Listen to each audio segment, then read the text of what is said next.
Hello friends, I hope you are well. Welcome everyone to our channels. Today we are going to fourth सभी exams में पूछे जाते हैं, जैसे BPSC की तैयारी कर रहे हो आप, या बीपीएससी एईडीओ की तैयारी कर रहे हैं, बीपीएससी टीआरई 4 की तैयारी कर रहे हैं, बिहार एसएससी कर रहे हैं, सीजीएल 4 कर रहे हैं, बिहार दरोगा हो या बिहार पुलिस हो, and others exams oriented question theory. पहला चैप्टर हमारा है यूनिट्स एंड डायमेंशन, इकाई एवं आयाम। मात्राएं क्या है? जो कुछ भी मापा जा सकता है उसे मात्राएं कहते हैं। मूलभूत मात्राएं क्या है? वे मात्राएं जो अन्य मात्राओं से क्या होते हैं, अलग स्वतंत्र होते हैं, फ्रीडम होते हैं। मूल इकाई क्या है? वे इकाइयाँ जो इन मूल मात्राओं को मापने के लिए उपयोग की जाती हैं उसे मूल इकाइयाँ कहते हैं। व्युत्पन्न मात्राएं वे मात्राएं जो मूल मात्राओं का उपयोग करके व्युत्पन्न की जाती हैं। व्युत्पन्न इकाइयाँ वे इकाइयाँ जो इन व्युत्पन्न मात्राओं को मापने के लिए उपयोग की जाती हैं। आप किसी भी एग्ज़ाम की तैयारी कर रहे हैं उसके लिए बहुत ही वीवीआई है, थ्योरी है, जो यहाँ से ऑब्जेक्टिव, इससे बाहर ऑब्जेक्टिव कुछ भी नहीं बनेगा। उसके बाद इकाइयों की प्रणाली है, 4 प्रणाली है। एक सीजीएस है, एमकेएस है, एफपीएस है, एसआई है। ये 4 प्रणाली के अंतर्गत में हम क्या करते हैं, इसको मापने के काम करते हैं। तो लंबाई को किस में मापते हैं? सेंटीमीटर में। एमकेएस इसमें मीटर होता है और उसका एफपीएस होता है फुट। द्रव्यमान को हम ग्राम में मापते हैं, किलोग्राम है, पाउंड है। समय को सेकंड में। उसके अलावा एसआई इकाई के साथ मौलिक जो मात्राएं हैं वो है लंबाई की मात्रा, इकाई मात्रा होता है मीटर, प्रतीक हो गया एम का। द्रव्यमान हो गया किलोग्राम में मापते हैं, समय को सेकंड में मापते हैं, विद्युत धारा को एम्पियर में मापते हैं। यहाँ से आपका क्वेश्चन 100% बनता है हर एग्जाम में। तापमान का एसआई मात्रक होता है केल्विन, प्रकाश की तीव्रता का एसआई मात्रक कैंडेला हो गया, पदार्थ की मात्रा हो गया मोल, समतल कोण का रेडियन, ठोस कोण का हो गया स्टेडियम। इसका सिंबल भी आपको ध्यान में रखना है। उसके अलावा विशेष नामों के साथ में व्युत्पन्न इकाइयाँ हैं। आवृत्ति को हर्ट्ज में मापते हैं। उसके अलावा ऊर्जा को जूल में मापते हैं। बल का एसआई मात्रक न्यूटन होता है। शक्ति का एसआई मात्रक वाट होता है। दबाव का एसआई मात्रक पास्कल होता है। विद्युत आवेश का एसआई मात्रक कूलम्ब होता है। विद्युत विभवांतर और ईएमएफ का वोल्ट होता है। उसके बाद विद्युत प्रतिरोध का एसआई मात्रक ओम होता है। विद्युत चालकता का एमएचओ होता है। विद्युत धारिता का फैराड होता है। चुंबकीय प्रवाह को वेबर मापा जाता है। प्रेरक को हेनरी, चुंबकीय प्रवाह घनत्व टेस्ला में और रोशनी को लक्स में। उसके अलावा चमकदार प्रवाह को लूमेन में। अगला है, यहाँ पर देखेंगे कि अन्य महत्वपूर्ण इकाइयाँ हैं। एक तरफ इकाइयाँ दे रखी है, एक तरफ उसका परिणाम है, उसके बाद प्रतीक है। इलेक्ट्रॉन, एक इलेक्ट्रॉन बराबर होता है 1.6 × 10⁻⁻19 कूलम या जूल। तो यहाँ पर जो लिखा हुआ आपको देख सकते हैं कि 1 इलेक्ट्रॉन इक्वल टू 1.6 × 10⁻⁻19 जूल। इसको हम किस में मापते हैं? ऊर्जा में। इलेक्ट्रॉन वोल्ट है। उसके बाद है स्वेडवर्ग, इसको समय किसी कण की अवसादन कर दर होता है। ओम मीटर प्रतिरोधकता किसका होता है? ओम मीटर प्रतिरोधकता। दबाव होता है टोर। उसके बाद है डायोप्टर, शक्ति का एसआई मात्रक डायोप्टर होता है। चुंबकीय क्षेत्र की तीव्रता किस में मापा जाता है? टेस्ला में। रेडियोधर्मिता बेकरेल में। ब्रांड विस्तार हबल में। उसके अलावा कुछ उपकरण है। मानव वर्षा गेज किस में मापा जाता है? गेज, मानव वर्षा गेज किसी निश्चित समय पर प्रति इकाई। अब देखेंगे यहाँ पर क्षेत्र में वर्षा, किसी क्षेत्र की वर्षा को मापने के लिए हम किसका इस्तेमाल करते हैं? एनीमोमीटर। हवा की गति को मापने के लिए हम हाइड्रोग्रोमीटर। आर्द्रता को मापने के लिए वोल्टमीटर। संभावित अंतर मापने के लिए एमीटर। विद्युत धारा को मापने के लिए वाटमीटर। विद्युत शक्ति को मापने के लिए पायरोमीटर। उसके अलावा दूरस्थ वस्तुओं का पता पामान करने के लिए कैथोमीटर। उसके अलावा महासागर की गहराई को मापने के लिए किसका इस्तेमाल करते हैं? मैनोमीटर का। उसके बाद सेलोनोमीटर, घोल की लवणता को मापने के लिए। वोलोमीटर, अवरक्त विकिरण को मापने के लिए। कैथेटोमीटर, छोटी ऊर्ध्वाधर दूरियां को मापने के लिए। जलमग्न वस्तुओं को मापने के लिए सोनार का इस्तेमाल करते हैं। वायुमंडलीय दबाव को मापने के लिए बैरोमीटर का इस्तेमाल करते हैं। ऊंचाई को मापने के लिए अल्टीमीटर। आवेशों के बीच विद्युत बल को मापने के लिए हम क्या करते हैं? टोर्शन बैलेंस का उपयोग करते हैं। ये सारे इकाई मात्रक हैं जिसका हम उपयोग करते हैं अलग अलग मापने के लिए। हवा की गति को मापने के लिए, आर्द्रता को मापने के लिए, विद्युत धारा की शक्ति को मापने के लिए, विद्युत शक्ति को मापने के लिए। इस तरह से हम इसका मापन मेजरमेंट है। उसके बाद एसआई इकाई है जो यहाँ पर एक तरफ माइक्रो मात्राएं हैं, एक तरफ सूक्ष्म मात्राएं हैं। किलो को हम मिली में, मेगा को माइक्रो में, गीगा को नैनो में, टेरा को पिको में, पेटा को हेक्टो में, फेम्टो में, उसके बाद एक्सा को एक्टो में। अब यहाँ पर कुछ फैक्ट हैं जो महत्वपूर्ण फैक्ट है, पॉइंट है, जिसको आपको ध्यान में रखना है, यहाँ से एक क्वेश्चन हर एग्जाम में पूछा जाता है। तो यहाँ पे देखेंगे एंगस्ट्रॉम बराबर होता है प्रकाश की तरंगधैर्घ्य मापने के लिए प्रयुक्त लंबाई की इकाई होता है एंगस्ट्रॉम। एंगस्ट्रॉम किसको मापा जाता है? तरंगधैर्घ्य मापने के लिए उपयोग किया जाता है, प्रकाश की तरंगधैर्घ्य को मापने के लिए या प्रयुक्त लंबाई की इकाई को मापने के लिए। 1 एंगस्ट्रॉम इक्वल टू होता है 10⁻⁻10 मीटर। फॉर्मी इक्वल टू होता है नाभिकीय दूरी मापने के लिए प्रयुक्त लंबाई की इकाई है। 1 फॉर्मी इक्वल टू होता है 10⁻15 मीटर होता है। 10⁻15 मीटर और 1 एंगस्ट्रॉम इक्वल टू होता है 10⁻10 मीटर। प्रकाश वर्ष के द्वारा किसको मापा जाता है? खगोलीय दूरी मापने के लिए लंबाई की इकाई होता है प्रकाश वर्ष। प्रकाश वर्ष एक वर्ष में प्रकाश द्वारा तय की गई दूरी को प्रकाश वर्ष कहते हैं। इसका जो यहाँ पर मापन है 9 से 4605 10⁻15 मीटर। खगोलीय इकाई है बराबर सूर्य और पृथ्वी के बीच औसत दूरी होता है 1 से 5 10⁻11 मीटर। पार्सेक इक्वल टू होता है 3.26। प्रकाश वर्ष में किसे दिखाया जाता है? 3.084 10⁻16 मीटर। बॉर्न टकरावों के प्रकीर्णन अनुप्रस्थ काट को मापने के लिए क्षेत्र की इकाई को हम क्या कहते हैं? वॉर्न कहते हैं। एक वॉर्न इक्वल टू होता है 10⁻28 मीटर स्क्वायर। एक नॉटिकल माइल होता है 852 मीटर। एक हॉर्स पावर इक्वल होता है 746। ये वीवीआई है ये भी वीवीआई। जितना यहाँ पॉइंट है 2-3 क्वेश्चन जो से हर एग्जाम में देखने को मिलता है। सेल्सियस को फ़ारेनहाइट में परिवर्तित करना 0 डिग्री फ़ारेनहाइट है बराबर इसकी ये फॉर्मूला होता है जो सेल्सियस से हम फ़ारेनहाइट में निकालने के लिए इस्तेमाल करते हैं। ये फॉर्मूला है जो सेल्सियस डिग्री दिया रहेगा उसके बाद फ़ारेनहाइट में परिवर्तन या बदलने के लिए कहेगा तो हम इस फॉर्मूला के यूज़ करते हैं। डिग्री सेल्सियस इंटू 9/5 प्लस 32 इसका इस्तेमाल करते हैं। जहाँ सी हो गया डिग्री सेल्सियस को दिखा रहा हो और एफ जो है फ़ारेनहाइट डिग्री में मापन को दिखा रहा हो। उसके बाद आयामी सूत्र है।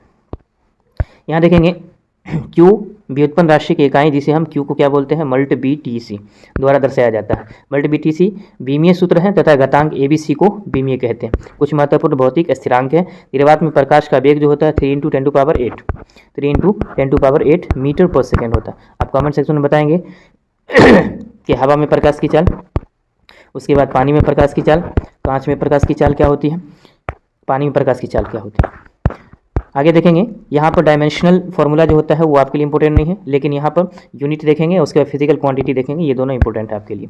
एक्सेलरेशन और एक्सेलरेशन ड्यू टू ग्रेविटी को किस में मापते हैं हम?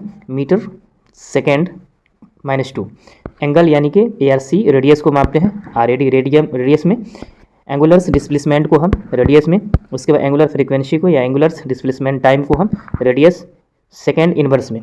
एंगुलर इम्पल्स को टर्क्यू टाइम यानी कि नैनोमीटर पर सेकेंड में।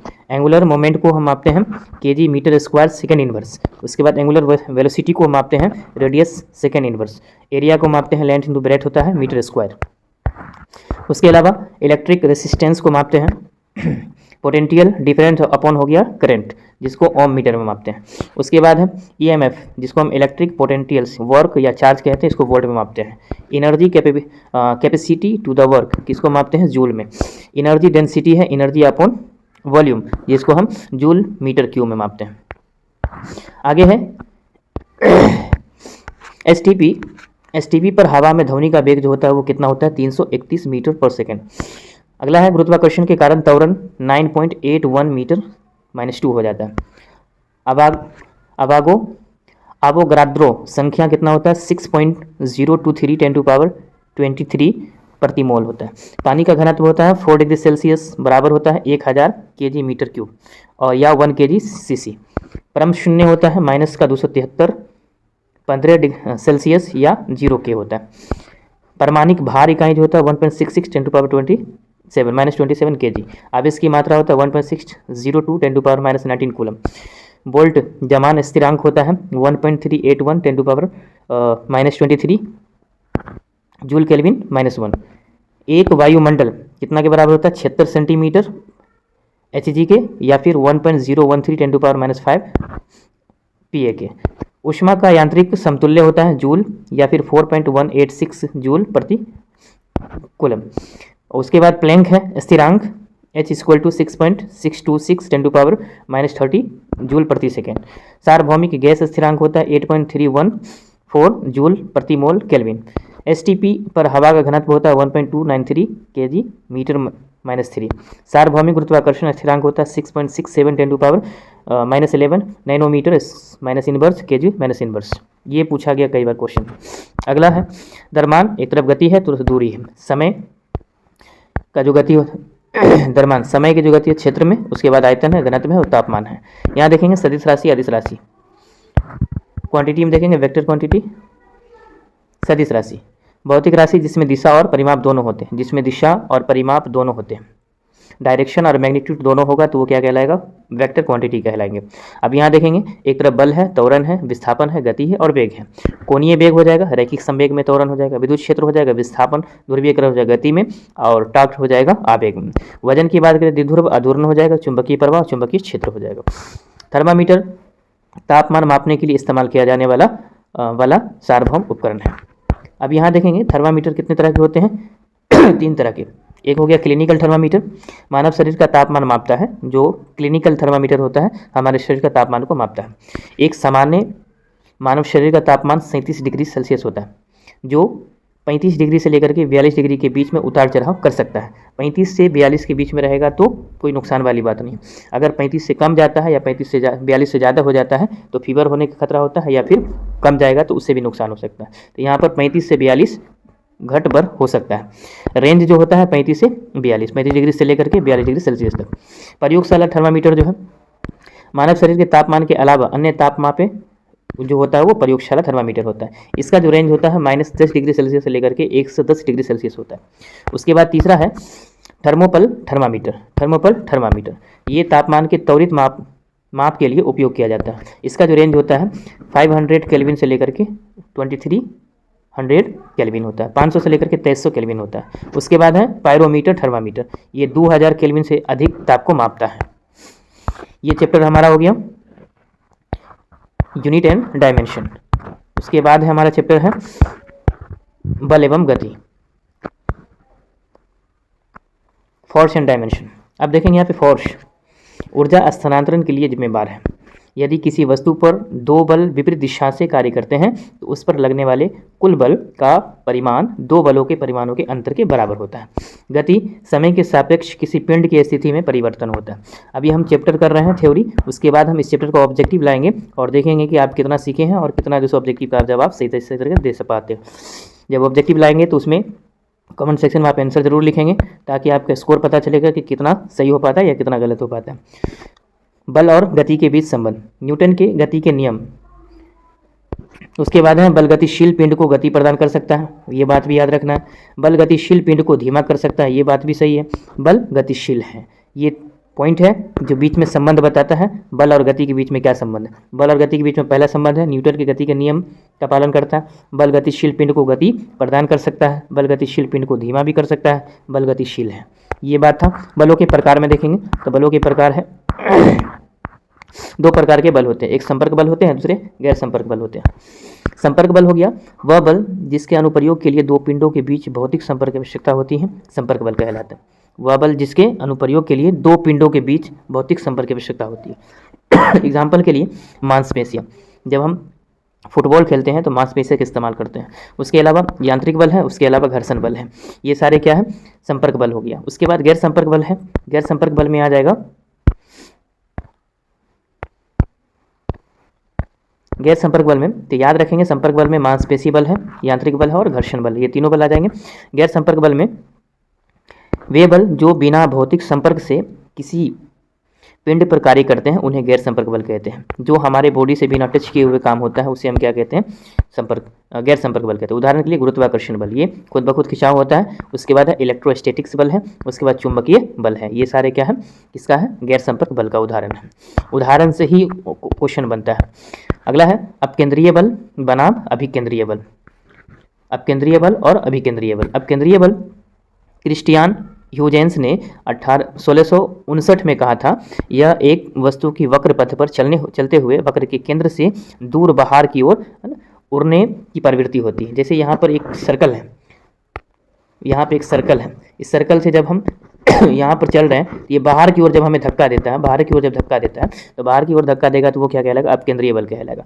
लेकिन यही अगर ये अंदर की ओर जैसे हमें धक्का देगा, तो अंदर की ओर धक्का देगा, बाहर से अंदर की ओर देगा, तो वो क्या कहलाएगा, आपको अभिकेंद्रीय बल कहलाएगा। केंद्र के अंदर और अपकेंद्र मतलब केंद्र के बाहर। तो यह एक वस्तु की वक्र पथ पर चलते हुए वक्र के केंद्र से दूर बाहर की ओर उड़ने की प्रवृत्ति है। यह गति का जड़त्व है। उदाहरण के लिए टायर से उड़ती हुई मिट्टी, गोल चक्कर पर ढकेले गए बच्चे, ये सारे किसका उदाहरण है, अपकेंद्रीय का। उसके अलावा अभिकेंद्रीय बल हो गया। अभिकेंद्रीय बल हो गया, आइजैक न्यूटन ने 1664 में कहा था, वह बल जो किसी वस्तु को एक समान गति से वृत्ताकार पथ पर गतिमान रखता है, जैसे किसी ग्रह की परिक्रमा करने वाला उपग्रह भी क्या कहलाएगा, अभिकेंद्रीय बल कहलाएगा। उसके बाद ये तो हो गया बल के दो प्रकार। उसके बाद गति के प्रकार है। गति के प्रकार में पहला रेखीय गति है। रेखीय गति में शरीर एक बिंदु से दूसरे बिंदु तक या तो सीधी रेखा में या वक्र पथ पर गति करता है। सीधी या घुमावदार पथ के आधार पर इसे आगे विभाजित किया गया है।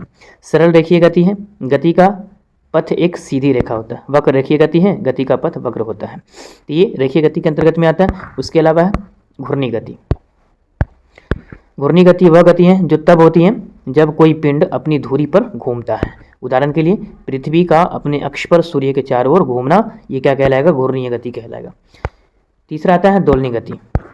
दोलनी गति किसी पिंड की अपनी मध्य स्थिति के इर्द गिर्द होने वाली गति कहलाता है। उदाहरण के लिए जब झूले पर बैठे बच्चों को धक्का दिया जाता है तो झूला अपनी मध्य स्थिति के इर्द गिर्द आगे पीछे घूमता है, तो वो दोलनी गति कहलाता है। झूला की गति दोलनी गति कहलाएगा। तो ये हो गया 3 प्रकार के।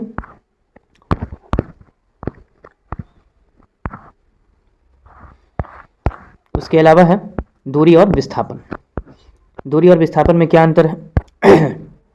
दूरी किसी भी दो बिंदुओं के बीच पथ की दूरी, लंबाई को दूरी कहा जाता है। यानी कि यहाँ से यहाँ तक आप चलना स्टार्ट करेंगे, बिंदु ए से लेकर के बी तक चलेंगे तो ये दूरी कहलाएगा। उसके बाद विस्थापन किसी भी दो बिंदुओं के बीच की सीधी लंबाई जब उनके बीच न्यूनतम पथ के साथ मापा जाता हो। अब यहाँ से यहाँ तक, ये अगर यहाँ पर से चलना प्रारंभ किया, इस बीच से रास्ता हो गया, ये विस्थापन कहलाएगा। यानी कि दूरी को शॉर्ट कर देना ही विस्थापन कहलाता है। यहाँ से चलना प्रारंभ करें, यहाँ से यहाँ तक आएंगे और फिर यहाँ से यहाँ तक पहुँचेंगे, लेकिन हम क्या करेंगे, शॉर्टकट में इधर से आ जाएंगे या फिर यहाँ पर आकर के इधर कट लेंगे, तो ये क्या हो जाएगा, शॉर्टकट। ये क्या हो जाएगा, विस्थापन कहलाएगा। दूरी एक अदिश राशि है। ये बात याद रखना है कि दूरी एक अदिश राशि है, क्योंकि यह केवल परिमाण पर निर्भर करती है, दिशा पर नहीं करती है। दूरी का मान केवल धनात्मक हो सकता है। विस्थापन धनात्मक, ऋणात्मक, शून्य भी हो सकता है। दूरी का मान केवल धनात्मक होता है। विस्थापन धनात्मक, ऋणात्मक और शून्य भी हो सकता है। विस्थापन एक सदिश राशि है, क्योंकि यह परिमाण और दिशा दोनों पर निर्भर करती है। विस्थापन क्या है, सदिश राशि है, और ये क्या है, अदिश राशि है। एसआई इकाई में मीटर हो गया और एसआई इकाई में इसका मीटर हो गया, दोनों का मीटर हो गया। आइए कुछ चित्रात्मक उदाहरण देखते हैं। अब यहाँ देखेंगे कि एक ए से और एक ए से यहाँ से चलना प्रारंभ करता है। यहाँ से यहाँ तक इधर की ओर जाएगा, इधर की ओर से इधर से जा रहा है, ऐसे चल रहा है, ऐसे चल रहा है। इधर से 3 किलोमीटर, इधर से 5 किलोमीटर, इधर से 3 किलोमीटर, इधर से 5 मिनट, ऐसे चलता है। तो यहाँ पर हो गया आपका ये दूरी। जब यहाँ से चलना प्रारंभ करेगा, ऐसे चल करके फिर से पुनः यहाँ पर पहुँच जाएगा, यहाँ पहुँच जाएगा, तो ये क्या कहलाएगा, दूरी कहलाएगा। लेकिन यहाँ पर देखेंगे 200 मीटर है, यहाँ पर 120 मीटर है, यहाँ फैक्ट्री है। अब किसी को ये सीधा रास्ता ऐसे जाने का है, लेकिन ये क्या करेगा, ऐसे घूम करके ऐसे जाएगा, शॉर्टकट मारेगा, तो वो विस्थापन कहलाएगा। यहाँ तय गई दूरी है 3 + 5 + 3 + 5 यानी कि 16 मीटर। यहाँ पर देखेंगे 3 3 5 5, टोटल हो गया 16 मीटर हो गया। और विस्थापन इसका क्या हो गया, 0 हो गया। विस्थापन क्या हो जाएगा, 0 हो जाएगा। अब ये गति और वेग की बात करें। गति और वेग में देखेंगे, गति किसी पिंड द्वारा किसी निश्चित समय में तय की गई दूरी और उस समय के बीच का अनुपात, इसे मीटर प्रति सेकंड में मापा जाता है। यह एक क्या है, सदिश अदिश राशि है। गति क्या है, एक अदिश राशि। गति कभी भी ऋणात्मक या शून्य नहीं हो सकता है, लेकिन विस्थापन ऋणात्मक, शून्य और धनात्मक तीनों हो सकता है। गति वेग के बराबर हो सकती है और नहीं भी हो सकती है। उसके बाद अगर हम वेग की बात करें, वेग किसी दिए गए समय में पिंड में विस्थापन का उस समय से अनुपात होता है, वेग कहलाता है। वेग एक विशेष दिशा में मापी गति है।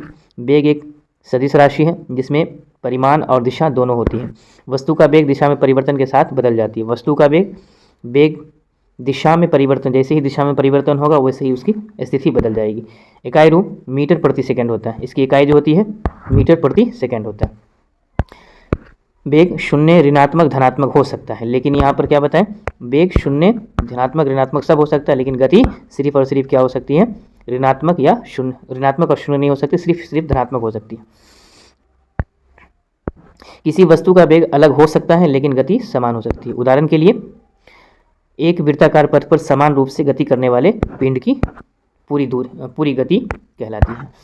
उसकी गति समान होती है लेकिन वृत्त पर प्रत्येक बिंदु पर दिशा में परिवर्तन के कारण उसका वेग क्या होती है, अलग होती है। उसके बाद त्वरण है, उसके बाद मध्यता है। एक्सेलरेशन की बात करें, त्वरण किसी वस्तु के वेग में परिवर्तन की दर है। यह क्या है, सदिश राशि है, इसका एसआई मात्रक मीटर होता है। मान लीजिए अगर u प्रारंभिक वेग है और v अंतिम वेग है और t वेग में परिवर्तन में लिया गया है, तो फिर क्या होगा, त्वरण बराबर हो जाएगा a बराबर b माइनस u बट्टा हो जाएगा t। इस तरह से ये फॉर्मूला बन जाएगा। एक्सेलरेशन इक्वल टू वेलोसिटी हो जाएगा, उसके बाद दूरी हो जाएगा और टाइम हो जाएगा। त्वरण धनात्मक, शून्य अथवा ऋणात्मक हो सकता है। धनात्मक जब किसी निश्चित समय में पिंड का वेग बढ़ जाता हो तो धनात्मक कहलाएगा। जब पिंड एक समान वेग से गतिमान हो तो शून्य कहलाएगा। जब किसी पिंड का वेग निश्चित समय में कम हो जाता हो तो वो ऋणात्मक कहलाएगा। गति के समीकरण है, समीकरण पर नहीं देखना है, यहाँ से ध्यान देना है आपको। दो आयामों की गति, किसी वस्तु की गति को द्विआयामी कहा जाता है, किसी वस्तु की गति को द्विआयामी कहा जाता है। उसी तरह से हम यहाँ देखेंगे, यदि अंतरिक्ष परिवर्तन में समय के सापेक्ष वस्तु की स्थिति को निर्दिष्ट करने के लिए 3 में 2 निर्देशांकों की आवश्यकता होती है, ऐसी गति में वस्तु समतल में गति करती है। उदाहरण के लिए बिलियर्ड टेबल पर चलती हुई बिलियर्ड गेंद, कमरे के फर्श पर रेंगता हुआ कीड़ा, सूर्य के चारों ओर घूमती हुई पृथ्वी आदि, ये सारे क्या कहलाएगा, द्विविमीय कहलाएगा। द्विविमीय गति के 2 विशेष मामले होते हैं, प्रक्षेपी गति और वृत्तीय गति, दोनों मामले होते हैं। प्रक्षेपी गति क्या होते हैं, प्रक्षेप्य गति एक प्रकार की गति है जिसमें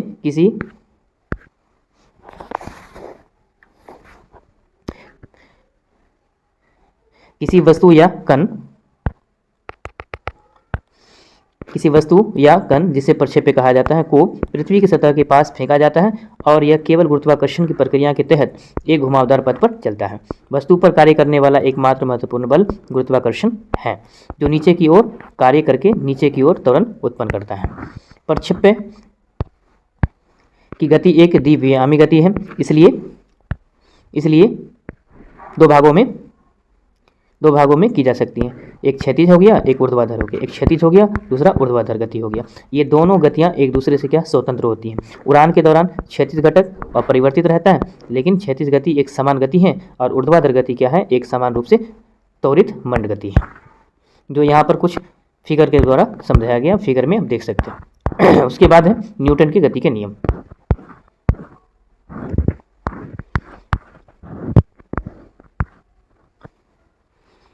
अब यहाँ पे देखेंगे न्यूटन का गति का पहला नियम क्या कहता है। इसमें कहा गया है कि प्रत्येक वस्तु तब तक स्थिर रहेगी या सीधी रेखा में एक समान गति करेगी जब तक कि किसी बाहरी बल की क्रिया द्वारा उसे अपनी स्थिति बदलने के लिए मजबूर न किया जाए। बिल्कुल सही बात है। गैलीलियो की अवधारणा है जड़त्व का नियम। भी जड़त्व किसी वस्तु की एक विशेषता है जिसके कारण वस्तु अपनी स्थिति का विरोध करती है।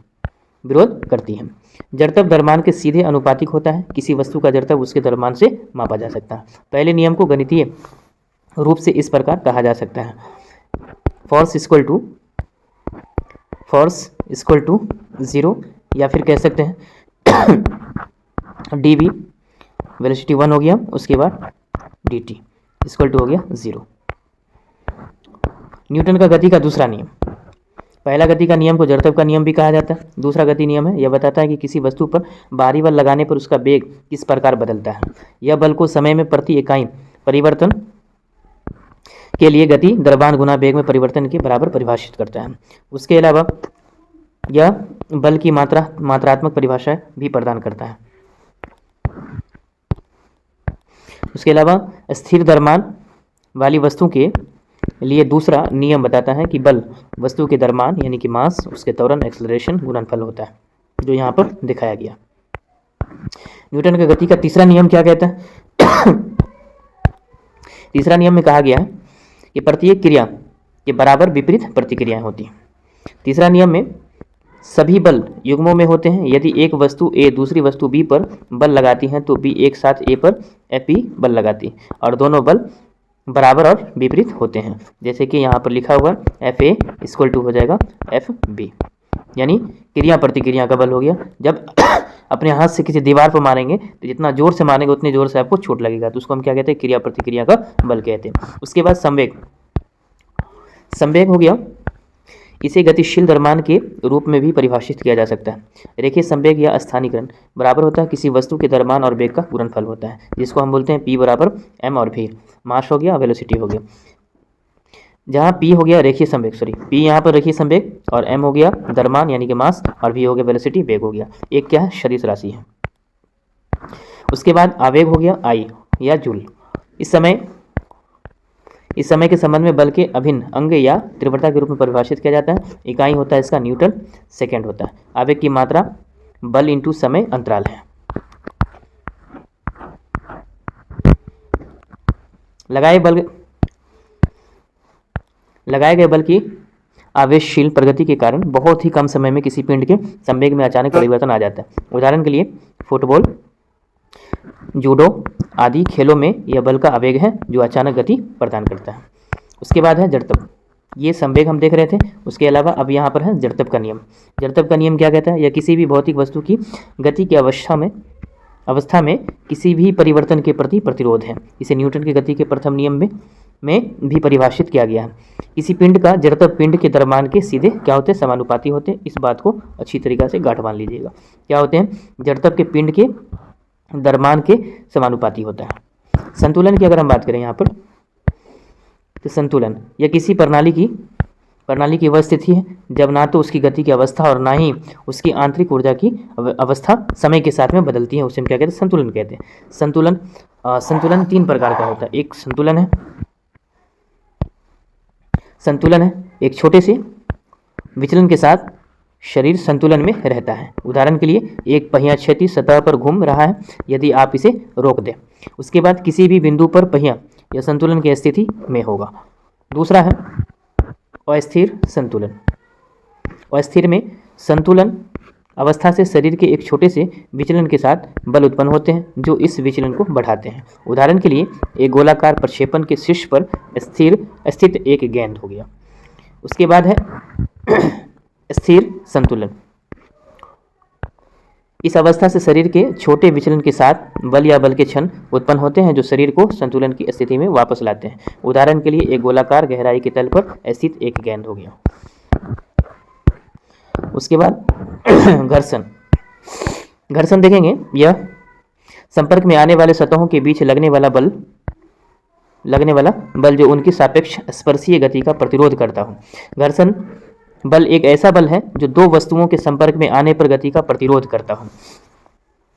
शुष्क और खुरदरी सतहों के लिए घर्षण अधिक होता है और चिकनी गीली सतहों के लिए कम होता है।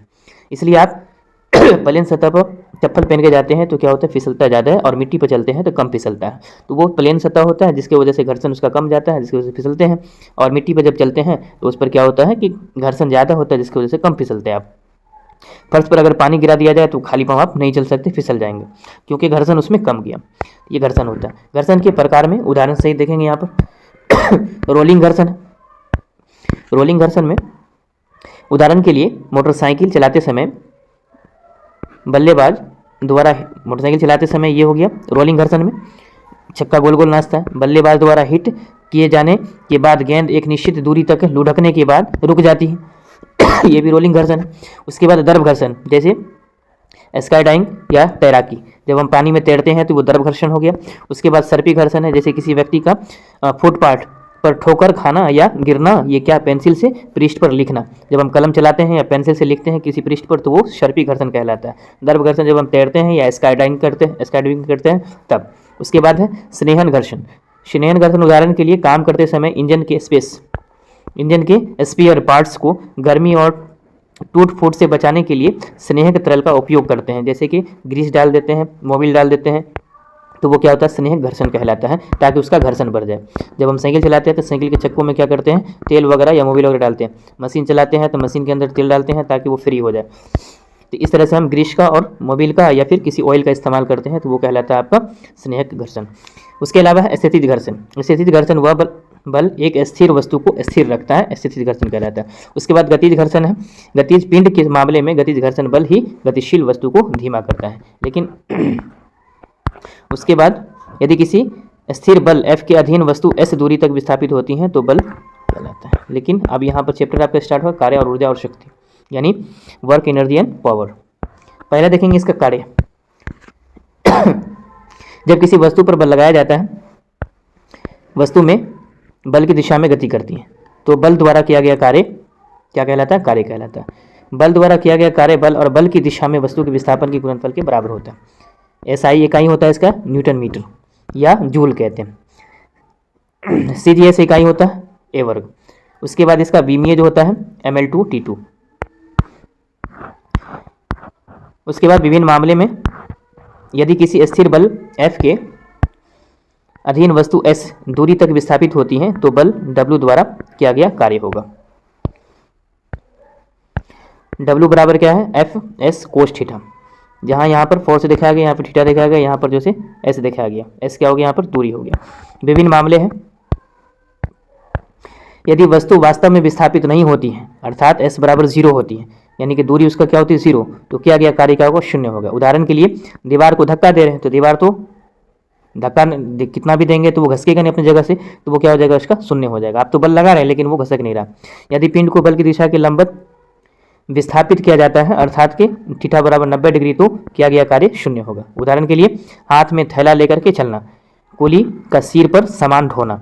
जब हाथ में थैला लेकर चलते हैं तो एक बल के साथ में उसको लटकाए हुए हैं, तो वो क्या हो जाएगा, 90 डिग्री के एंगल पर बनाएगा, तो वो क्या हो जाएगा, इसका कार्य क्या होगा, शून्य होगा। या फिर कोई कुली है किसी का सामान सर पे उठाता है तो वो क्या कहलाता है, वो भी क्या हो जाएगा, इसका बल शून्य, कार्य शून्य हो जाएगा। उसके बाद कार्य सकारात्मक, जब तीर उदाहरण के लिए गेंद को किक मारना या मेज या कुर्सी या किसी अन्य चीज को धकेलना आदि क्या है, किसका उदाहरण है ये, आप ये हो जाएगा आपका जब बल अधिक कोण पर हो तो क्या होगा, ऋणात्मक होता है। उदाहरण के लिए घर्षण बल द्वारा किया गया कार्य या गुरुत्वाकर्षण के विरोध किया गया कार्य कहलाता है। ऊर्जा की बात करें तो कार्य करने की क्षमता को क्या कहते हैं, ऊर्जा कहते हैं। ऊर्जा क्या है, एक अदिश राशि। इसका SI मात्रक न्यूटन मीटर होता है या जूल होता है। CGS जो इकाई होता है एक वर्ग होता है। इसका विमीय सूत्र होता है ये। उसके बाद जैसे यांत्रिक ऊर्जा, गतिज ऊर्जा और स्थितिज ऊर्जा, ये इसका उदाहरण। या रासायनिक ऊर्जा, प्रकाश ऊर्जा, ऊष्मा ऊर्जा, ध्वनि ऊर्जा, परमाणु ऊर्जा, विद्युत ऊर्जा आदि क्या है, ऊर्जा का ही उदाहरण है। भूतापीय ऊर्जा, उसके बाद भूतापीय ऊर्जा पृथ्वी की सतह के भीतर प्राप्त होने वाली ऊष्मा कहलाता है। अब यहाँ पर देखेंगे गतिज और स्थितिज ऊर्जा दे रखे हैं, एक तरफ परिवर्तन दे रखे हैं, किसमें किसको बदला जा सकता है। काइनेटिक एनर्जी है, पोटेंशियल एनर्जी है। काइनेटिक एनर्जी से पोटेंशियल एनर्जी में किस तरह से हम परिवर्तन करते हैं। यहाँ कह रहा है the energy of a body of a system with respect to the motion of the body और the particles in the system. इसे हम किस में बदलते हैं, potential energy the stored energy in a object और system because it the position the configuration. उसके अलावा दूसरा है kinetic energy can be the transferred from one moving object to another. Potential energy can not be the transferred. Potential energy को transfer नहीं किया जा सकता, इसे हम क्या करते हैं, ऑब्जेक्ट के अनुसार मूव कर सकते हैं, अनदर में बदल सकते हैं। Flowing water such as the one the falling from a the waterfall, लेकिन इसे हम क्या कर सकते हैं, water at the top of the waterfall before the principal. उसके बाद है काइनेटिक एनर्जी, जो यहाँ पर फॉर्मूला दिखाया गया, लेकिन पोटेंशियल एनर्जी में क्या है, ये वाला मास, ग्रेविटी और हाइट होता है, लेकिन इसमें क्या होता है, मास और वेलोसिटी होता है। इसमें देखेंगे फिर से काइनेटिक एनर्जी में मास और वेलोसिटी होता है, लेकिन पोटेंशियल एनर्जी में क्या होता है, मास और ग्रेविटी और हाइट तीनों होता है। उसके बाद आइए ऊर्जा संरक्षण का नियम। यहाँ से सबसे ज़्यादा क्वेश्चन पूछा था ऊर्जा संरक्षण के नियम से, उदाहरण से ज़्यादा पूछा जाता है। अल्बर्ट आइंस्टीन ने कहा था कि ऊर्जा को ना तो बनाया जा सकता और ना ही नष्ट किया जा सकता। कितनी अच्छी बात कही। इसे केवल एक रूप से दूसरे रूप में बदला जा सकता है। ऊर्जा को ना ही नष्ट किया जा सकता, ना ही बनाया जा सकता, सिर्फ एक वस्तु से दूसरे वस्तु में परिवर्तन किया जा सकता है। ऊर्जा परिवर्तन के कुछ उदाहरण नीचे दिया गया, वो देखेंगे। सूर्य परमाणु ऊर्जा को ऊष्मा और प्रकाश ऊर्जा में बदलता है। सूर्य परमाणु ऊर्जा को ऊष्मा और प्रकाश ऊर्जा में बदलता है। उसके बाद है हमारा शरीर हमारे भोजन में मौजूद रासायनिक ऊर्जा को यांत्रिक ऊर्जा में बदलता है ताकि हम आगे बढ़ सकें। उसके बाद एक बिजली का पंखा विद्युत ऊर्जा को गतिज ऊर्जा में बदलता है। उसके बाद बिजली ऊर्जा को प्रकाश ऊर्जा या ऊष्मा ध्वनि को ऊर्जा में बदलती है। ये सारे सिर्फ परिवर्तन कर सकते हैं, ना कि बना सकते हैं, ना ही नष्ट किया जा सकता है। तो ऊर्जा परिवर्तन के कुछ उदाहरण दिया गया, जो क्या बताएं कि सूर्य परमाणु ऊर्जा को ऊष्मा ऊर्जा में, प्रकाश ऊर्जा को बदलता है, और हमारे शरीर में जो मौजूद होता है भोजन जो खाते हैं उसको रासायनिक ऊर्जा को यांत्रिक ऊर्जा में बदलता है, और बिजली का पंखा जो चलता है विद्युत ऊर्जा को लेकर के किसमें बदलता है, गतिज ऊर्जा में, और बिजली विद्युत ऊर्जा को प्रकाश में, ऊष्मा में और ध्वनि में बदल सकती है। उसके बाद है गुरुत्वाकर्षण। उससे पहले शक्ति है, शक्ति को देखें। शक्ति क्या है? किसी पिंड द्वारा कार्य करने की दर को हम क्या कहते हैं, शक्ति कहते हैं। सीधी रेखा में गतिमान किसी वस्तु द्वारा लगाई गई शक्ति बल गुणनफल तथा वेग के बराबर होती है। शक्ति बराबर होता है वर्क डन यानी कि टाइम टेकन। शक्ति की इकाई जूल प्रति सेकंड यानी कि जूल प्रति सेकंड है, जिसे हम क्या कहते हैं, वाट के रूप में दिखाया जाता है। और यहाँ पर देखेंगे कुछ यूनिट दिखाया गया आपको। 1 वाट इक्वल टू होता है 1 जूल प्रति सेकंड। उसके बाद 1 केल्विन वाट होता है 103 वाट के बराबर। 1 MW के बराबर होता है 106। उसके बाद हॉर्स पावर के बराबर होता है 746। 1 वाट सेकंड होता है किसके बराबर, 1 जूल के बराबर। 1 वाट आवर होता है 3600 जूल के बराबर। 1 किलो वाट बराबर होता है 3 × 6 × 10⁻106 जूल के बराबर होता है। इस बात को भी याद रखना है, इंपॉर्टेंट है ये बात। उसके बाद हमारा है गुरुत्वाकर्षण। गुरुत्वाकर्षण में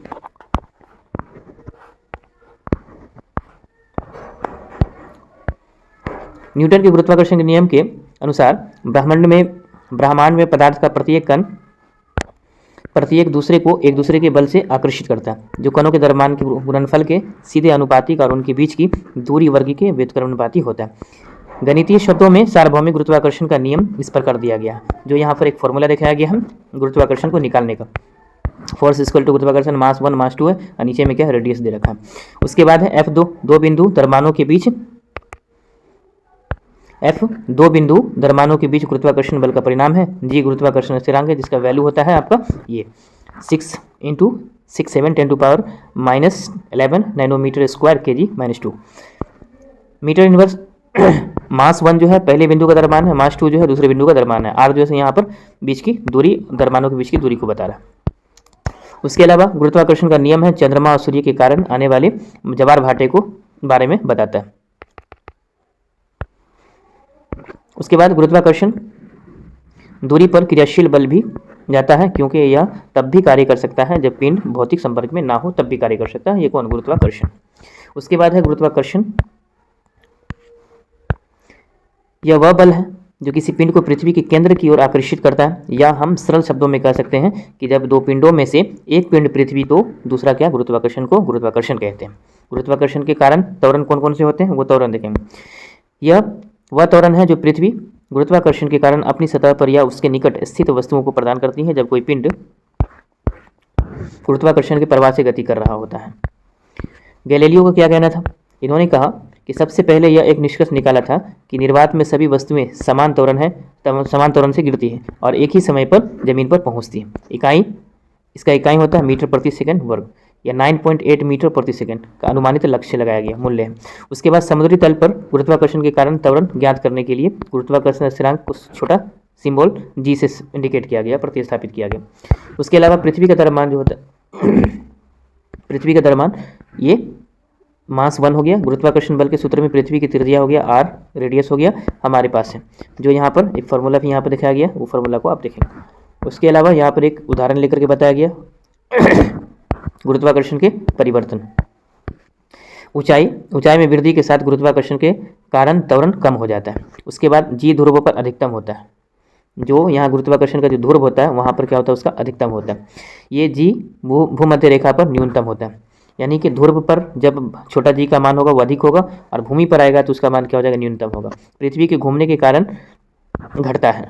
यदि पृथ्वी की कोणीय गति बढ़ती है तो क्या होगा, ये जी का मान क्या होगा, घटेगा, छोटा वाला जी का। यदि पृथ्वी की कोणीय गति बढ़ती है तो इसका जी का मान क्या होगा, घटेगा, दोनों स्थिति। उसके बाद है गुरुत्वाकर्षण केंद्र।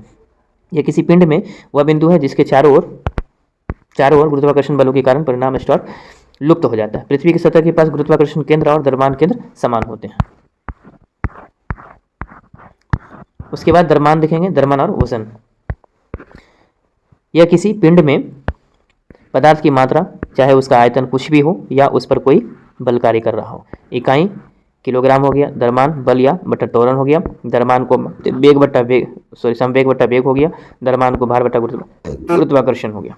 भार देखेंगे यहाँ पर, यह गुरुत्वाकर्षण द्वारा किसी पिंड पर लगाया गया बल और इसकी गणना द्रव्यमान गुना त्वरण W बराबर O के रूप में की जाती है। इकाई हो गया न्यूटन मीटर, उसके बाद W बराबर mg लिखते हैं। वस्तु का भार हो गया द्रव्यमान बटा गुरुत्वाकर्षण त्वरण। जो यहाँ पर एक उदाहरण द्वारा weight of the persons inside the left दिखाया गया। एक नॉर्मल वेट है, यहाँ पर ग्रेटर देन नॉर्मल वेट है और यहाँ पर लेस देन नॉर्मल वेट है। उसके अलावा यहाँ पर जीरो वेट है। उपग्रह, उपग्रह एक चंद्रमा ग्रह या मशीन है जो किसी ग्रह या तारे की परिक्रमा करता है। उदाहरण के लिए पृथ्वी क्या है, एक खुद उपग्रह है। पृथ्वी क्या है, एक उपग्रह, क्योंकि यह सूर्य की परिक्रमा करती है। इसी तरह चंद्रमा भी एक उपग्रह है क्योंकि यह पृथ्वी की परिक्रमा करती है। दुनिया का पहला कृत्रिम उपग्रह है स्पुतनिक फर्स्ट, ये सोवियत संघ द्वारा 4 अक्टूबर 1957 को प्रक्षेपित किया गया था। ये बात को अच्छी तरीक़ा से ध्यान देना, इस बात को। दुनिया का पहला कृत्रिम उपग्रह क्या है, स्पुतनिक, जो पहला सोवियत संघ द्वारा 4 अक्टूबर 1957 को प्रक्षेपित किया गया था। उसके बाद है पलायन वेग।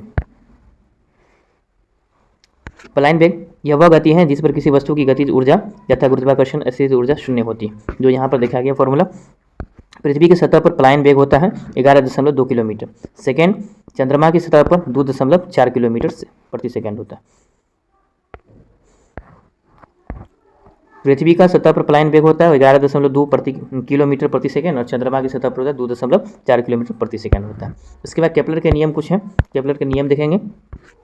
केपलर के नियम कहते हैं कि जोहान्स केपलर ने 3 नियम विकसित किए जो आकाश में ग्रहों की गति का वर्णन करते हैं। पहला कक्षाओं का नियम है। इसमें कहा गया कि सभी ग्रह अंडाकार कक्षाओं में घूमते हैं जिसमें सूर्य एक फोकस पर होता है। सूर्य के इर्द सारे ग्रह घूमते हैं। इसे दीर्घवृत्त के नियम के रूप में भी जाना जाता है। उसके बाद क्षेत्रीय का नियम दूसरा बताया। इसमें कहा गया कि किसी ग्रह को सूर्य से जोड़ने वाली रेखा समान समय में समान क्षेत्रफल तय करती है। उसके बाद बताया गया आवर्त का नियम। आवर्त का नियम में इसमें कहा गया कि किसी भी ग्रह की अवधि का वर्ग उसकी कक्षा के अर्ध दीर्घ अक्ष के घन के समानुपाती होता है। उसके बाद कृत्रिम उपग्रह के लिए कक्षाओं के प्रकार में कक्षा वह वक्र पथ हैं जो अंतरिक्ष में एक वस्तु जैसे तारा, ग्रह, चंद्रमा, उसके बाद क्षुद्र ग्रह या अंतरिक्ष यान गुरुत्वाकर्षण के कारण किसी अन्य वस्तु के चारों ओर तय करती हैं। उसके अलावा है भूस्थिर कक्ष। भूस्थिर कक्षा में उपग्रह भूमध्य रेखा के ऊपरी पृथ्वी के परिक्रमा करते हैं, पश्चिम से पूर्व की ओर बढ़ते हैं, जो पृथ्वी के घूर्णन से मेल खाता है। 23 घंटे 56 मिनट 4 सेकेंड क्या बोले, पृथ्वी के घूर्णन से मेल खाता है जो 23 घंटे 56 मिनट 4 सेकेंड में इससे एक निश्चित स्थान पर स्थिर दिखाई देते हैं। पृथ्वी के घूर्णन से मेल खाने के लिए जो ग्रफी उपग्रह यानी कि 35,786 किलोमीटर की ऊंचाई पर लगभग में 3 किलोमीटर प्रति सेकंड की गति से यात्रा करते हैं। जो यहाँ पर एक फिगर दिखाया गया आपको, इक्वेटर है यहाँ पर। जीईओ का उपयोग दूरसंचार, मौसम निगरानी, उपग्रह विशिष्ट क्षेत्र पर नियंत्रण कवरेज बनाए रखने के लिए किया जाता है। इसको अच्छी तरीक़ा से देखेंगे। एक फिगर यहाँ पर दिखाया गया है। उसके अलावा है समलिक कक्षाएं। भूस्थिर कक्षाएं यानी कि जीईओ में उपग्रह पृथ्वी की सतह पर से लगभग में 35,786 किलोमीटर ऊपर पृथ्वी के केंद्र पर 42,164 किलोमीटर दूर उच्च पृथ्वी कक्षा में स्थित होते हैं। भूमध्य रेखा के साथ संरेखित जीईओ उपग्रह दूरसंचार और सुदूर संवेदन के लिए आदर्श होते हैं, जबकि भू समकालिक उपग्रह का झुकाव कोई भी हो सकता है, विशेष रूप से भूमध्य रेखा तल पर स्थित होता है। यहाँ पर एक और फिगर दिखाया गया, उस फिगर को आप देखेंगे। यहाँ पर दिखाया गया जो स्टेशनरी है, उसके अलावा यहाँ पर जो स्टेशन जैसे उसके अलावा यहाँ पर पृथ्वी है और यहाँ पर दिखाया गया उपग्रह दिखाया गया। इस तरह से पृथ्वी की निचली कक्षाएं। पृथ्वी की निचली कक्षा में यह पृथ्वी की सतह के अपेक्षित निकट है। यह सामान्य पृथ्वी से 1000 किलोमीटर से कम की ऊंचाई पर होता है, लेकिन पृथ्वी से 160 किलोमीटर तक भी कम ऊंचाई पर हो सकता है। उसके बाद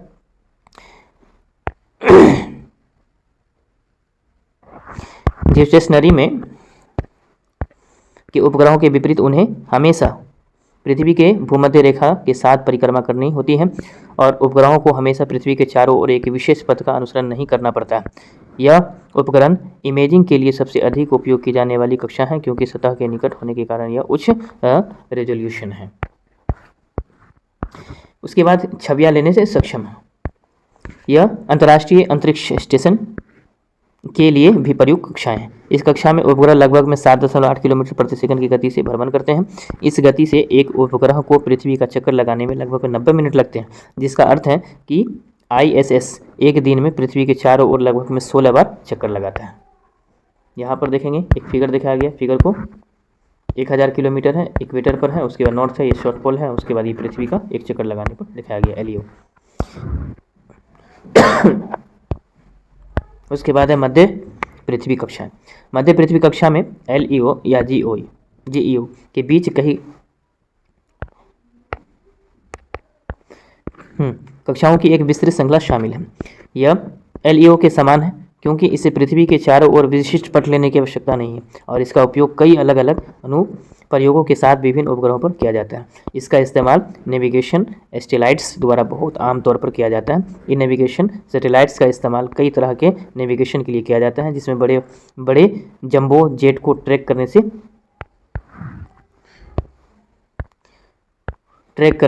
से लेकर के आपके स्मार्टफोन पर दिशा निर्देश प्रदान करने में शामिल है। ये LEO का इस्तेमाल होता है जो आपके मोबाइल फ़ोन का इस्तेमाल होता है। उसके बाद है ध्रुवीय कक्षा और सूर्य समकालिक कक्षाएं। ध्रुवीय कक्षाओं उपग्रह आमतौर पर पश्चिम से पूर्व की ओर बजाय उत्तर से दक्षिण की ओर पृथ्वी के पास से गुजरते हैं, जो पृथ्वी के ध्रुवों के ऊपर से लगभग गुजरते हैं। पृथ्वी कक्षाएं एक प्रकार की निम्न पृथ्वी कक्षा है क्योंकि वे 200 से लेकर के 1000 किलोमीटर के बीच कम ऊंचाई पर होती है। सूर्य समकालिक कक्षा यानी कि SSO एक विशेष प्रकार की ध्रुवीय कक्षाएं हैं। ध्रुवीय क्षेत्रों में यात्रा करने वाला SSO में उपग्रह सूर्य के साथ में समकालिक होते हैं। उसके अलावा इसका मतलब है कि वे सूर्य के सापेक्ष हमेशा एक ही निश्चित दिशा में रहने के लिए समकालिक होते हैं। इसका मतलब है कि उपग्रह हमेशा एक ही स्थानीय समय पर एक ही स्थान पर जाता है। उदाहरण के लिए हर दिन ठीक दोपहर में पेरिस शहर से गुजरता है। उसके बाद स्थानांतरण कक्षाएं और भूस्थिर स्थानांतरण। ये टॉपिक बहुत इंपॉर्टेंट है। अभी लग रहा है आपको कि हम रीडिंग कर रहे हैं या फिर कुछ समझ में नहीं आ रहा है तो इसको रिपीट करके देखेंगे। जब इस पर हम ऑब्जेक्टिव कराएंगे तो आपका पूरा कॉन्सेप्ट क्लियर हो जाएगा। अभी थोड़ा सा 10% 20% आपके माइंड में आ जाएगा। उसके बाद अलावा ऑब्जेक्टिव कराएंगे तो उस पर डिस्कशन करेंगे तो लगेगा कि हाँ ये चीज़ हम सीखे हैं या पढ़े हैं, तो आपको डायरेक्ट एग्जाम में देखने को मिलेगा। तो वहाँ आपको फायदा होगा जब ऑब्जेक्टिव इसके साथ में करेंगे। तब इसको देखने के बाद ऑब्जेक्टिव सेशन जरूर देखेंगे। अब यहाँ देखेंगे उपग्रहों को हमेशा सीधे उनकी अंतिम कक्षा में नहीं रखा जाता है। अक्सर उपग्रहों को एक स्थानांतरित कक्षा में रखा जाता है। हैरू एक ऐसी कक्षा है जहां अंतर्निर्मित मोटरों से अपचक्रित कम ऊर्जा का उपयोग करके उपग्रह या अंतरिक्ष यान का एक से दूसरी कक्षा में किया जाता है। उसके बाद इस तरह से GEO तक पहुंचना सबसे आम स्थानांतरण कक्षाओं में से एक का उदाहरण है, जिसे भूस्तरीय स्थानांतरण कक्षा GTO कहा जाता है। पदार्थ के सामान्य गुण, जनरल प्रॉपर्टीज ऑफ मैटर। अब यहाँ देखेंगे पदार्थ के सामान्य गुण। द्रव वह पदार्थ है जिसमें जड़ता होती है तथा भौतिक स्थान घेरता है।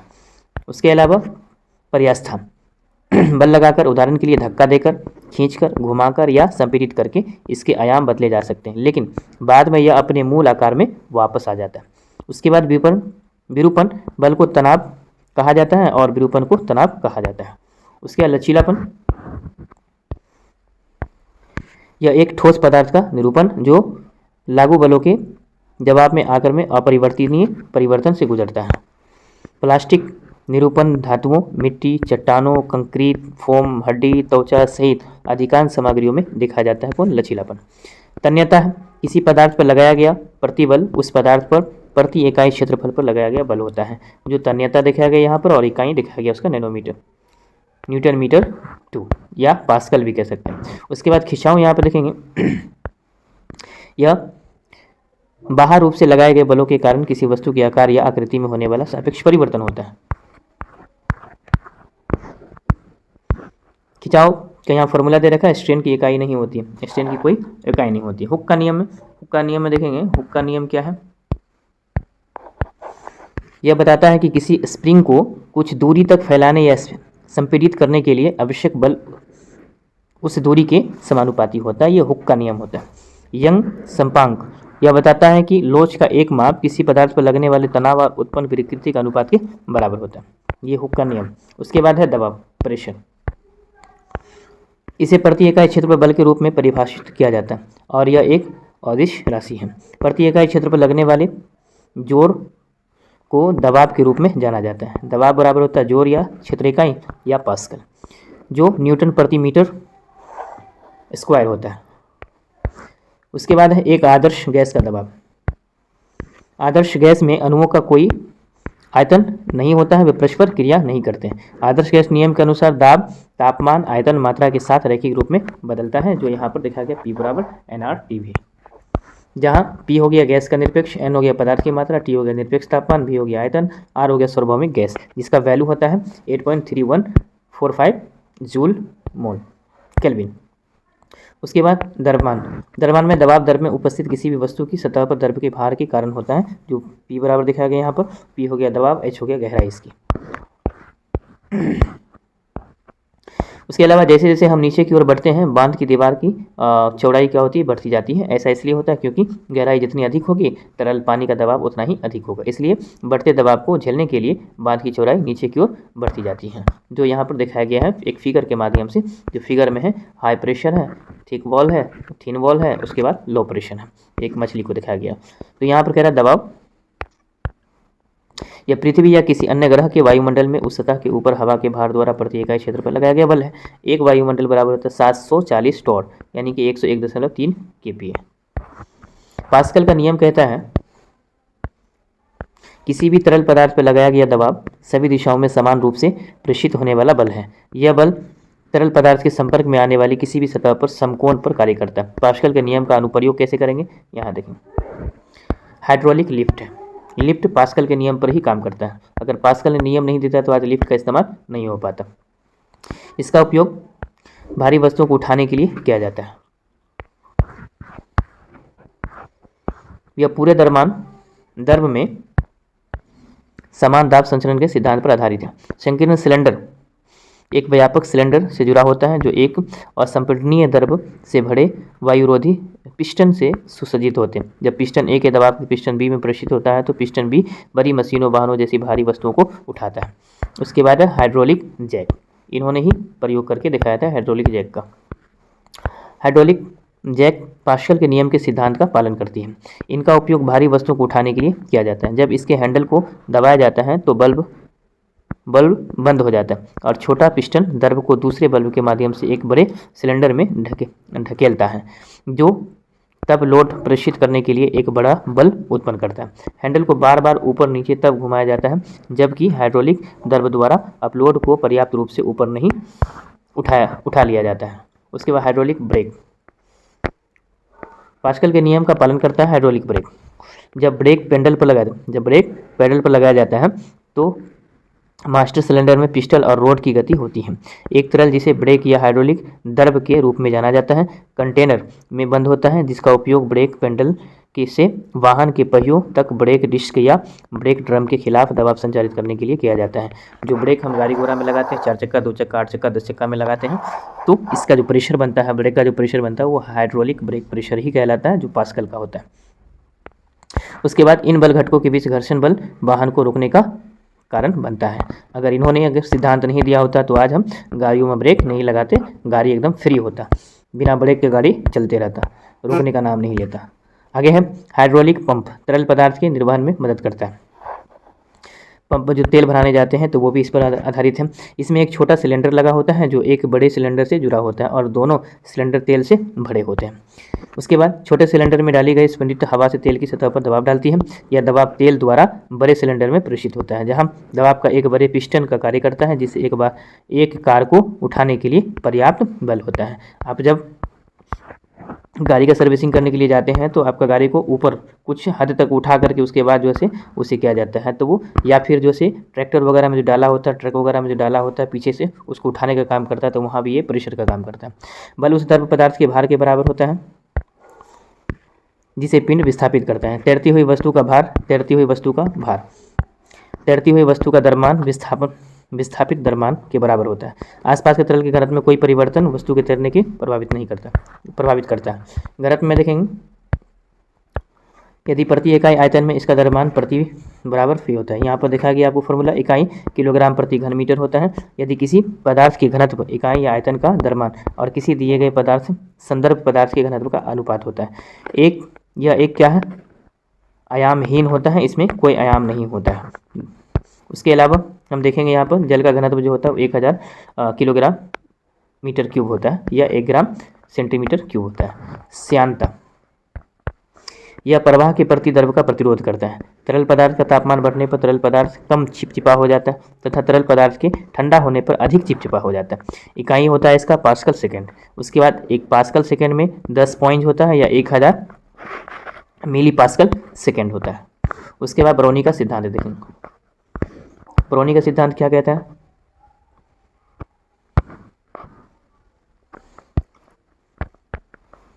यह बताता है कि बहते तरल पदार्थ में दबाव में वृद्धि यानी कि गिरावट हमेशा गति में वृद्धि या कमी के साथ होनी चाहिए, और इसके विपरीत यदि तरल पदार्थ की गति में वृद्धि या कमी होती है तो दबाव में कमी और वृद्धि होती है। दबाव ऊर्जा, गति ऊर्जा और ऊर्जा डेल्टा या स्थितिज ऊर्जा या स्थिरांक होता है। ब्रोनी के सिद्धांत का सूत्र इस प्रकार दिया गया है, नीचे दिखाया गया, जो P+1/2 है। उसके बाद P V² है, उसके बाद इस तरह से कांस्टेंट है, दिखाया गया फॉर्मूला। P को यहाँ पर द्रव द्वारा लगाया गया दाब होता है, V द्रव का वेग होता है और फाई जो है फ्यू द्रव का घनत्व होता है, H बर्तन की ऊंचाई दिखाया गया। ब्रोनी के सिद्धांत का अनुप्रयोग कहाँ होता है, इस्तेमाल कहाँ करते हैं वो देखेंगे। यूज़ सबसे इंपॉर्टेंट है इसका, जो यूज़ यहाँ पर दिखाया गया है ये सारे यूज़ उपयोग है। ब्रोनी के सिद्धांत का उपयोग अस्थिर संभावित प्रवाह का अध्ययन करने के लिए किया जाता है, जिसका उपयोग महासागर की सतह की तरंगों के सिद्धांत में किया जाता है। इसका उपयोग द्रव के दबाव और गति जैसे मापदंडों के सन्निकटन के लिए भी किया जाता है। उसके बाद है वेंचुरीमीटर। वेंचुरीमीटर है, यह उपकरण बर्नौली के प्रमेय पर आधारित है और इसका उपयोग पाइपों के माध्यम से तरल के प्रवाह की दर को मापने के लिए किया जाता है। हवाई जहाज की प्रणाली, पंखों का आकार ऐसा है, यह हवा की निचली सतह की तुलना में ऊपरी सतह पर अधिक गति गुजरता है। उसके अलावा वायु गति अंदर ब्रोनी के सिद्धांत का उपयोग करके दबाव अंतर बनाने के लिए किया जाता है। हवाई जहाज का जो सिद्धांत काम करता है, जो हेलीकॉप्टर या हवाई जहाज उड़ता है, तो किसके सिद्धांत पर है, ये ब्रोनी के सिद्धांत पर ही कार्य करता है। उसके अलावा कहा गया कि वायु गति में अंतर की गणना ब्रोनी के सिद्धांत का उपयोग करके दबाव अंतर बनाने के लिए किया जाता है। जब हम किसी रेलवे स्टेशन पर खड़े होते हैं और कोई ट्रेन आती है तो हम ट्रेन की ओर झुक जाते हैं। इसे ब्रोनी के सिद्धांत का उपयोग करके समझाया जा सकता है। जैसे जैसे ट्रेन गूंजती रहती है, ट्रेन हमारे बीच हवा का वेग क्या करता है, बढ़ता जाता है। इसलिए समीकरण से हम यह कह सकते हैं कि दबाव कम हो जाता है, इसलिए पीछे से दबाव हमें ट्रेन की ओर धकेलता है। यह ब्रोनी के प्रभाव पर आधारित होता है। सरल आवर्त गति, यह आगे पीछे गति है जो विस्थापन की सीधी समानुपाती बल के कारण होती है। उसके अलावा दोलन गति है, यह एक ऐसी गति है जो नियमित चक्र में खुद को दोहराती है। उदाहरण के लिए साइन वेव या पेंडुलम। दोलन होने में लगने वाले समय को क्या कहते हैं, अक्सर दोलन काल कहा जाता है। उसके बाद है सरल पेंडुलम। सरल गुरुत्व दोलन के घूमने की अवधि उसकी लंबाई पर निर्भर करती है। वह अधिकतम कोण जिससे पेंडुलम ऊर्ध्वाधर दिशा में घूमता है क्या होता है, थीटा 0 आयाम कहा जाता है। जहाँ पर यहाँ पर दिखाया गया TLG का मान क्या होता है, छोटे झूलों के लिए यहाँ पर अवधि आयाम को स्वतंत्र होती है। यह गुण जिसे समकालिकता कहा जाता है। यही कारण है कि पेंडुलम समय निर्धारण के लिए इतने उपयोगी होते हैं। बड़े आयामों के लिए अवधि आयाम के साथ धीरे धीरे बढ़ती हैं। अब हम आज के लिए बस इतना ही तक। नेक्स्ट वीडियो में करेंगे तरंग और तरंग की गति को देखेंगे। मिलते हैं अगले इस जो अभी थ्योरी सेक्शन कराए हैं जिस चैप्टर का, जैसे कि यूनिट्स एंड डायमेंशन का कराए हैं, फोर्स एंड मोशन का कराए हैं, वर्क एनर्जी पावर का कराए हैं, जनरल प्रॉपर्टीज ऑफ फिजिक्स का मैटर का कराए हैं। तो इन 3-4 चैप्टर का जो है हम ऑब्जेक्टिव लेकर के आएंगे। तो आप वहाँ ऑब्जेक्टिव को देखेंगे तो आपका ये सारे कॉन्सेप्ट जो है ऑब्जेक्टिव के माध्यम से क्लियर हो जाएगा। तो मिलते हैं नेक्स्ट वीडियो में। आज के लिए बस इतना ही। Thanks for watch.